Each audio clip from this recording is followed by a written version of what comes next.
Hello ladies and gentlemen, and welcome back to Retro Gaming Thursdays. We return with the sequel of Gargoyle's Quest 1 from the Game Boy Pocket. One game where it's been done for my 8-bit summer event, like 2 years ago already. And, well, I figured the best time to get into Gargoyle's Quest 2 is Retro Gaming Thursdays. This game was released on a Nintendo Entertainment System by Capcom, and, needless to say, it's a little, more difficult than the last game.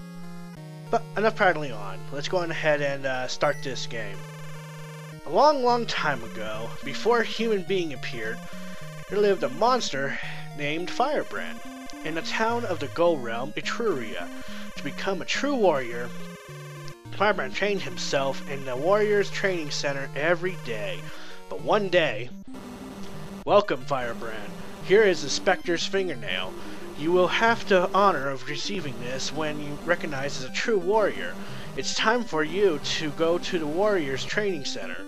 Alrighty, so like last game, we have like an overworld map, and it's still pretty much the same. You can still talk to NPCs. There's like one difference between the two games, and we'll get into that shortly. But the level layout is still, the level themselves are still the same. You still fly around and, shit like that. You're Firebrand, you can fly. You have limited flight and limited life, so just keep that in mind. And you have only 2 lives to work with. 3, technically, considering that 0 counts as a life. Don't you just miss those days in gaming history, ladies and gentlemen? But yeah, that was pretty simple. I'm glad to see you are safe, Firebrand. A black light appeared suddenly, and hurry to the king, hurry! Alright. So it looks like some shit has happened. And this is our official first level. So yeah, you can still spit fireballs at, your enemies. You can climb walls, you can fly. There's going to be certain sections in the game where you're going to have to use the wing trick like you did in the first game. We'll get into that shortly. All over the levels, there are like vials that you can pick up. I usually don't pick them up again because, I don't know. I just don't. Oh fuck. Okay, yeah, that was close. But not only do these vials exist as currency, you can also pick up another type of vial that actually increases your vitality by 1 permanently. And as far as I'm concerned, ladies and gentlemen, I only know of 1 of these vials, so I won't be finding all of these, needless to say. But yeah, Gargoyle's Quest 2, still essentially the same game. You go from point A to point B, and it's pretty simple stuff. The bosses this time around, some can be easy, some can be a bit of a dick, and I'll point them out as we go along here. But we're almost at the end of this level already.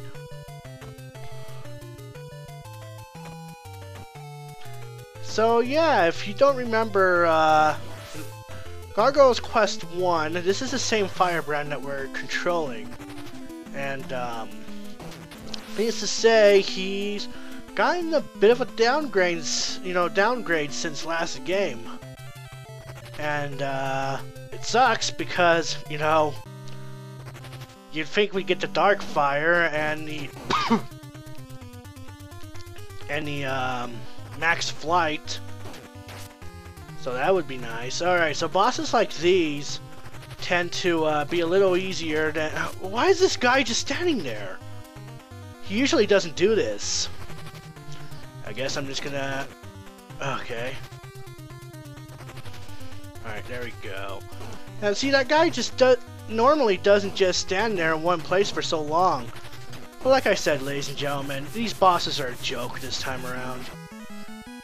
Not to say that the bosses in the last game weren't a joke. I mean, They're, you know, a lot more easier than they are here, but, you know. Firebrand, I'm gonna die. Take the Spectre's fingernail with you.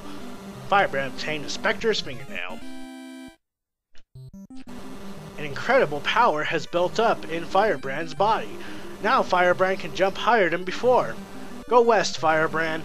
You will find a town called Gibeah, where King Bar rules. Ugh. Alright. So now we gotta go to Gibeah. So yeah, here's where there's gonna be a few similarities of between this game and the first game. When you get to the actual overworld, there's no random encounters like last game. If you went around the overworld, you actually bump into random encounters of enemies and such. Not the case in this game. And I think it's for the better because, I mean, those got really annoying in the last game, let me tell you.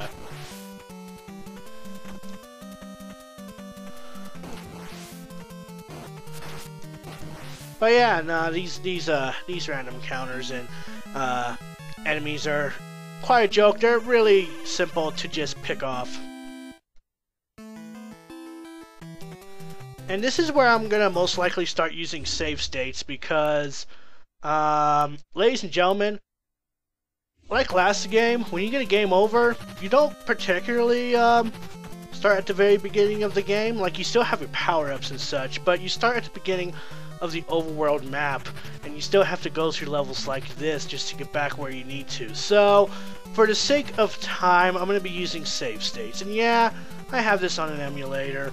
I'm pretty sure if I were playing this on my brother's Wii U system, I'd still be using the save states. So, there's that.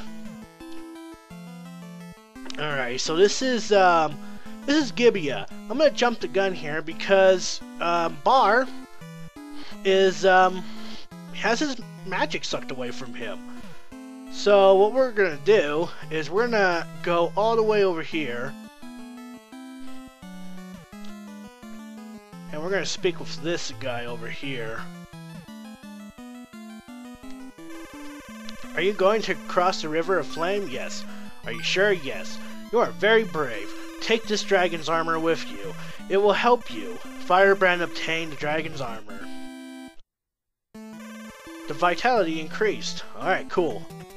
Alright, so I'm going to save state right here, actually. Save game. We're just going to save them right here. Thank you. Alrighty. So yeah.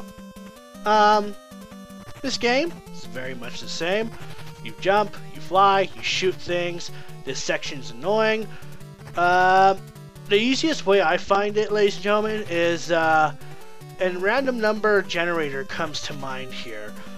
You really have to hope that these platforms start shooting out fireballs before FUCK that happens. And this is why I'm using save states, ladies and gentlemen. Because let me tell you, that would be annoying. Third, you know, I'm always going to go by the rule of thumb of 3 times a charm before I actually go on ahead and start cutting. So if I die like the 3rd time in this area, I'll just cut until I get to the end of the level or whatever. This is essentially what you're doing throughout the level anyway, so, you know, nothing exciting. Just try not to fall in the pit fire. And there you go. That's all she wrote. Alrighty. So I think we can go in here. Nope. Alrighty. I'm actually thinking that we're gonna have to go through this level first to pick up the night drop. This is our 2nd level. Pretty simple stuff. Like I said, you can talk to all the NPCs here, but you know, I've done a practice playthrough of this game, and I find that it isn't really necessary to talk to all the NPCs before you get to a certain part, you know, to gain access to these levels. But this is the 2nd level. It's not that bad. Fuck. Alright, no. Alright. Fuck! Alright. Alrighty. Nah, this is okay. This is okay.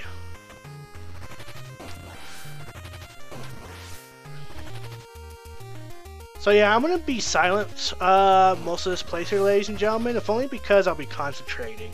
Because, you know, this game is a little difficult, I'm not gonna lie, it really is.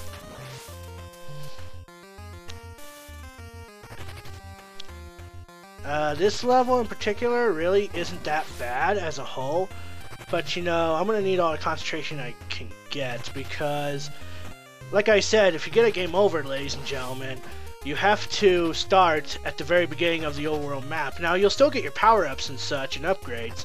However, okay, that was close. However, you still have to go through, not this level in particular, but you still have to cross the bridges and such, and that's annoying. So I'm going to be abusing save states here and there whenever I feel that they're necessary. And like last game, there are checkpoints in each level, but better safe than sorry to start using save states here and there.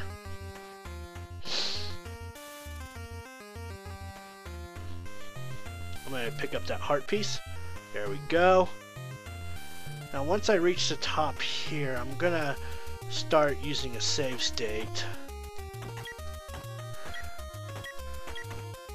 Alrighty, let me see here. There we go. Uh-oh. There we go. Alright, I'm going to start using a save state right here. And good. Alrighty. Alright, so I can just hit home. Alright, cool.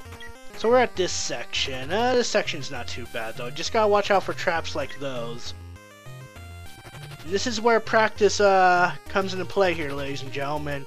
Always practice. If you're actually gonna start doing a Let's Play channel, you actually want to consider practicing before you actually start recording. It really does help.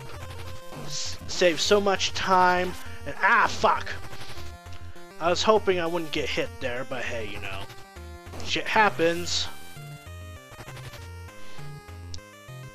Alrighty, there's gonna be an extra heart here. Let's go ahead and grab that. There we go.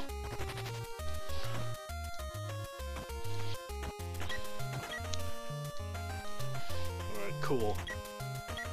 Alrighty, so we're actually almost at the end of this level, ladies and gentlemen. Just watch out for these spikes here. And we're golden. I'm actually going to go on ahead and...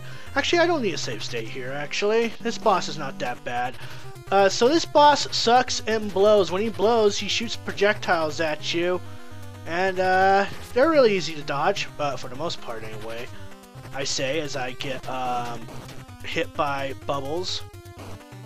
What kind of bubbles are those? Alrighty. But yeah, overall, not a bad boss. Just, you know, watch yourself, because when he sucks and blows, he still reverts your controls a bit, so just keep that in mind, and you should be okay. Good, he's in a position I want him to be. And that's it for the second boss. Not bad, not bad. Still have 3 lives for Firebrand obtained the night drop. Something very powerful has built up in Firebrand's body. Firebrand obtained the magic buster, which is the item that we're gonna need, because in last game, just like last game, we get the blockbuster, which allows us, which we're gonna need to break through certain blocks in some levels. Anyway, we're gonna go to Hecate, because Hecate needs a night drop, because for whatever reason she doesn't like the color red. Bit of a racist, don't you think? I don't know. Oh, you have the night drop in your hands. Now I can make the candle of darkness with it. Wait for a while. Use this candle of darkness at the center of this room. Okay. So I'm gonna access my there we go. Go Tool, Candle of Darkness. Firebrand used Candle of Darkness. The whole place was blacked out. It was a black light that sealed King Bar's magic. It's the King of Destruction's army. Only the Gremlin Stick can dispel the King of Destruction's evil magic. Use the Gremlin Stick before King Bar and his magic will be released. The Gremlin Stick is in the ruins which lie deep within the Desert Situm. Go to Desert Situm now. These wings will enable you to fly over Gaza Valley. Firebrand obtained the wings of a fallen angel. Alright, so this increases our wingspan, which is good because, you know, more wingspan equals more fun, and I love me some wingspan. I'm not gonna lie, actually, I'm doing a stupid thing. Okay, there we go. We should be okay now. Should be.